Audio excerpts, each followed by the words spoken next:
Shalom, Bwana Yesu Kristo atukuzwe sana, ndugu mpendo wa mfuatiliaji wa chaneli hii ya Yosia TV.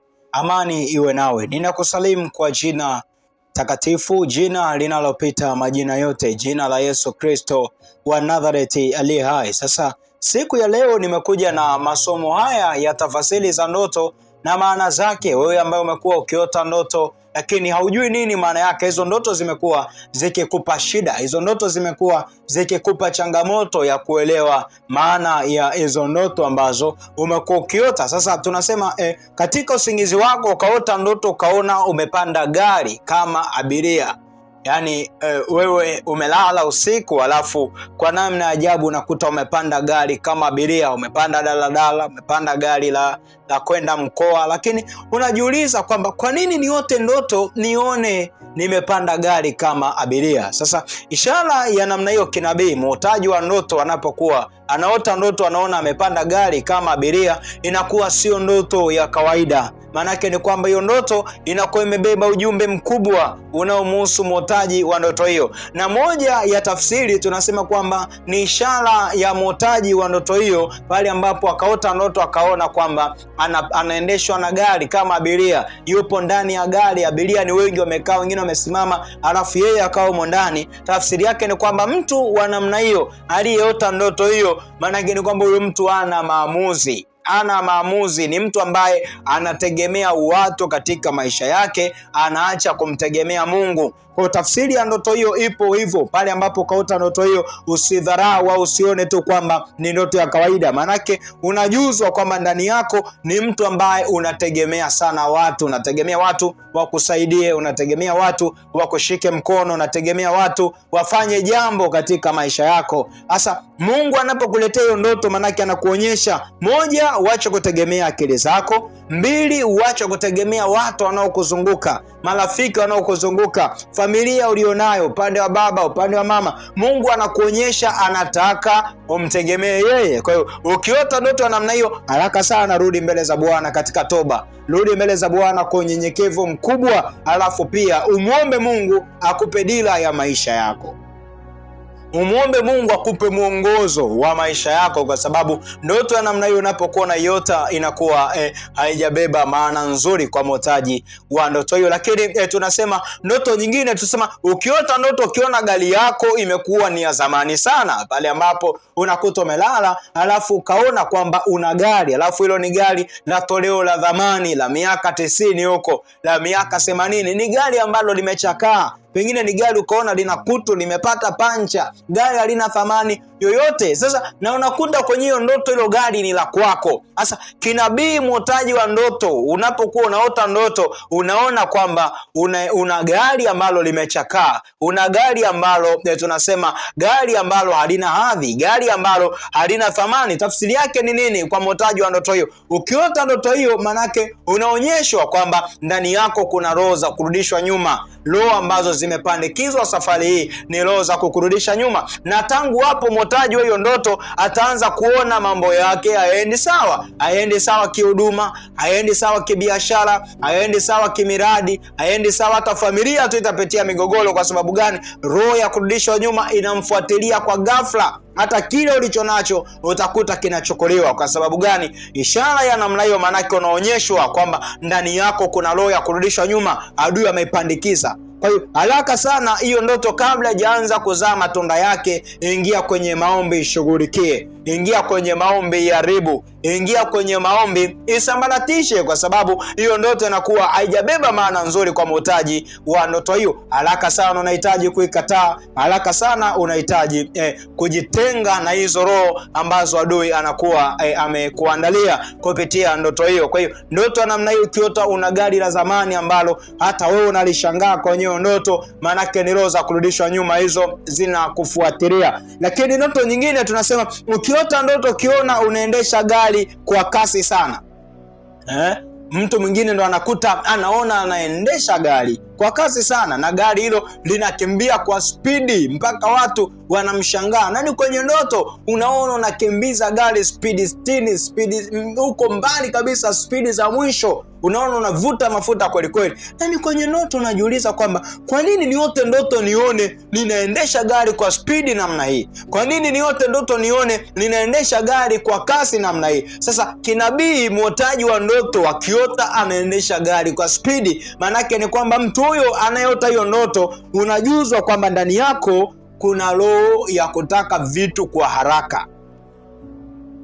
Maanake hapo mwotaji huyo ndoto kuna vitu anavitaka kwa haraka, na anapokuwa anavitaka kwa haraka vitu hivyo vinapelekea mtu huyo kupata madhara. Maanake kuna vitu unavitaka kwa haraka, mwisho wa siku vitakupelekea pabaya. Mtu mwingine unakuta anataka haraka ya kazi, anataka haraka ya ndoa, anataka haraka ya kuoa, anataka haraka ya kuolewa, anataka haraka ya mshahara. Yani ndoto ya namna hiyo unapokuwa na yota, mlengwa ataangalia ni kitu gani anakiunacho, ni kitu gani anatamani akipate kwa haraka. Sasa wewe ndio utaangalia mlengwa hiyo ndoto. Mwingine unakuta anatamani apate kwa haraka huduma, mwingine anatamani apate kwa haraka biashara, mwingine anatamani apate kwa haraka fedha. Sasa ishara ya namna hiyo ukiota tu hiyo ndoto, manake unaonyesha kwamba hicho kitu ambacho unakitamani ukipata kwa haraka sana kitapelekea anguko baya sana, kitapelekea matokeo mabaya sana kwa huyo ambaye unakuwa umeota ndoto hiyo. Kwa hiyo mwotaji wa ndoto ukiota ndoto ukiona unaendesha gari kwa haraka sana, hiyo ndoto usiipuuze, hiyo ndoto usidharau, hiyo ndoto usione kwamba ni ndoto ya kawaida. Kwa hiyo unahitaji kusimama nayo katika maombi haraka sana kabla matokeo mabaya hayajakupata wewe ambaye unakuwa umeota ndoto hiyo. Lakini ndoto nyingine tunasema kuota ndoto ukiona umepoteza funguo za gari. Mwotaji wa ndoto unakuta umelala usiku, alafu kwa namna ya ajabu ukaota ndoto ukaona umepoteza funguo za gari. Sasa ndoto za kupoteza funguo za gari tunasema kwamba ni ishara ya kupoteza mamlaka katika jambo ambalo unalifanya, kwa sababu ukiota ndoto ukiona umepoteza funguo za gari, inaweza ikawa kuwa umepoteza mamlaka juu ya huduma. Kama ni pasta, umepoteza mamlaka juu ya vipawa, umepoteza mamlaka juu ya kanisa. Lakini kama ni mwanaume umeoa, maanake ni kwamba unaonyesha kwamba mamlaka yako ya ubaba kwenye hiyo ndoa, mamlaka yako imepotea, mamlaka yako imeibiwa. Kama ni bosi, kama ni mtu ambaye ni kiongozi, ni bosi, alafu ukaota ndoto ukaona umepoteza funguo, manake kuna mamlaka yako inakuwa imepotea. Kuna mamlaka yako ambayo inakuwa imeibiwa. Lakini kama ni mtume, ni nabii au ni pasta, tunasema huyo mtu manake amepoteza hata mamlaka ulimwengu wa roho. Tangu hapo mwotaji wa hiyo ndoto utaanza kuona hata mapepo yatakuwa ya kuheshimu. Hata mizimu itakuwa ikuheshimu, hata pepo la mafua litakuwa likutii. Kwa sababu gani? Umeibiwa ile mamlaka ya kuamrisha vitu na vikatii. Umeibiwa ile mamlaka kuamrisha vitu na vikafuata yale ambayo unakuwa umeamuru katika kinywa chako. Kwa hiyo ishara ya namna hiyo ukiota ndoto ukiona kwamba umepoteza funguo zako za gari, na hii sio gari tu, niliweke vizuri, ni funguo za gari, funguo za mlango, ukakuta tu zimepotea, maanake hapo unakuwa umepoteza mamlaka yako. Kwa hiyo ni muhimu sana mwotaji wa ndoto, utakapoota ndoto hiyo usiipuuze. Haraka sana unahitaji urudi mbele za Bwana kwa unyenyekevu mkubwa, ili Mungu aweze kukupa mwanga na mwangaza wa mamlaka yako ambayo inakuwa imepotea. Lakini ndoto nyingine tunasema mwotaji wa ndoto kaona umeachwa na gari. Ni alama ya nini ishara hiyo? Mwotaji wa ndoto ukakuta umelala alafu umeachwa na gari. Upo stendi unasubiria gari likuchukue, upo stendi unasubiria gari uondoke nalo, alafu ukakuta hilo gari limekuacha. Hilo gari limekuacha, limepitiliza, pengine wewe umechelewa au pengine hilo gari limepita tu. Sasa ishara ya namna hiyo mwotaji wa ndoto ukiona umeachwa na gari, tunasema kwamba tafsiri yake ni kwamba mwotaji wa ndoto hiyo manake anakuwa amepoteza umakini wa majira ya kujiliwa kwake. Anakuwa amepoteza umakini wa majira ya kujiliwa kwake, na majira yenyewe tunasema kwamba ni majira ya kujiliwa, pengine ni majira ya ndoa, majira ya kuoa, majira ya kuolewa, majira ya biashara, majira ya kazi, majira ya huduma, majira ya aina yote. Manake ni kwamba tunasema, Waswahili wanasema unakuwa umepishana na gari la mshahara. Gari la mshahara linakuwa limepishana, umepita kushoto, lenyewe linakuwa limepita kulia. Kwa ishara ya namna hiyo, mwotaji wa ndoto, ukiota kwamba umepoteza gari, ukaona gari limekuacha, tunasema tafasiri yake ni kwamba mambo yako mengi sana unapishana nayo. Yale mambo mazuri, zile baraka, yale mafanikio yanakuwa yanakupisha, yanakupita. Kwa sababu gani? Umepoteza roho ya kutambua nyakati na majira ya kujiliwa kwako. Kwa hiyo ishara ya namna hiyo unapoiota, ni muhimu sana ukarudi mbele za Bwana kumuuliza Mungu kwamba ni mahali gani ambapo sijakaa sawa na wewe, ni mahali gani ambapo ninapoteza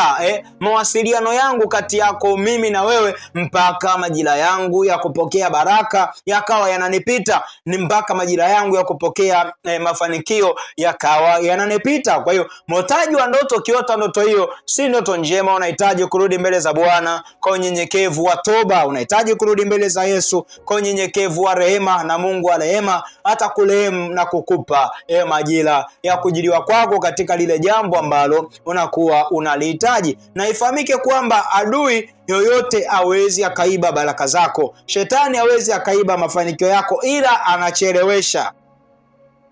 Ndio mpango wa shetani. Shetani anachelewesha, hawezi kukuibia. Mungu akiahidi jambo, hilo jambo utalipata tu, litatimia. Hata kama litakiwa litimie ndani ya mwezi, alafu kama ukukaa sawa hilo jambo, kama Mungu aliahidi, atalitimiza tu. Lakini adui anachokifanya, anachelewesha. Adui anachokifanya, anapumbaza. Adui anachokifanya, anakufanya kwamba lile jambo ambalo unalitaka uchelewe, usilipate kwa wakati, usilipate kwa majira ambayo yameamliwa. Kwa hiyo mwotaji wa ndoto, ukiota ndoto hiyo, kuona kwamba umeachwa na gari, maana yake ni kwamba unahitaji kusimama katika maombi ya unyenyekevu mbele za Bwana katika toba na rehema. Mungu akubariki, Mungu akutunze. Jambo la kuzingatia, usisahau kusubscribe channel yetu hii. Lakini ukihitaji msaada wa kiroho, namba zetu za WhatsApp ziko hapo. Tumefungua grupu, ukitaka grupu kujiunga katika grupu la tafasiri za ndoto na maana zake. Lakini pia ukitaka msaada wa kiroho na ndoto zako zinakusumbua,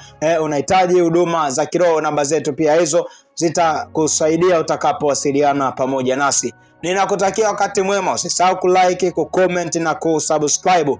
Nakutakia wakati mwema. Shalom shalom, Maranatha. Asante sana.